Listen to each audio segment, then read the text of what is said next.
বালা আসন্নি ভাইসা বকল আজকে স্কুলের বন্ধুরার লগে একলগে ইফতার করমু আর মুহূর্ত গুলা কেমন কি কাটাইছি একটা আপনারা দেখাই।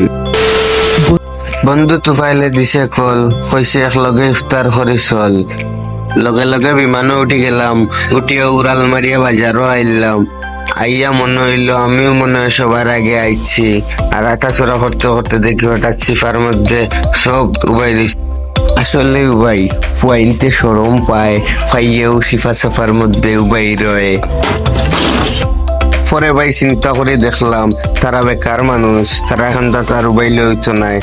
পরে আস্তে আস্তে হাঁটিয়া আমিও গেলাম কি রেস্টুরেন্ট হয়ে যে গেলাম আমরা ইফতার হই।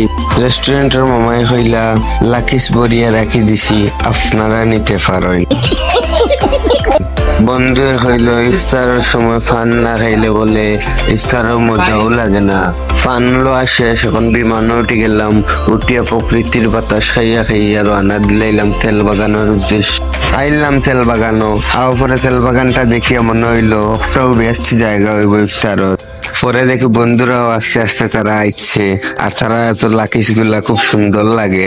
তারপরে দেখি তারা ফটো তোলা শুরু করছে, আর একটু করে পোস্ট করিয়া হইব ইফতার ডান। আর সেইটা বন্ধু একটা ভিডিও করে, আর তারা পলিথিনের মাঝে লাকিস থেকে বাইর করিয়া ইফতার গুলা সেটিং করিয়া রাখেন।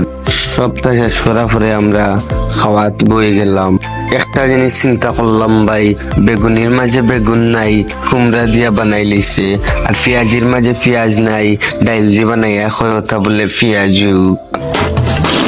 খাওয়াত বা পরে বন্ধু আর বন্ধুরে ঘর আমারে ফুরিন তোর মন এটা তো কম দিলা এখানে। পরের ভাই আমি চিন্তা করি দেখ জিলাপির কথা কইছে।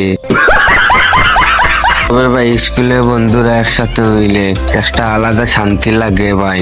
যদিও কোনোদিন পরিবারের অভাব দূর হইতো নাই, তবে বন্ধুরা হইতো একটা পরিবার। যাই হোক, ইফতার যেহেতু শেষ, এখন আমরা যাই গি। ভালো তখন সুস্থ তখন আমার লাগে বেশি বেশি করে দোয়া করবেন ভাই।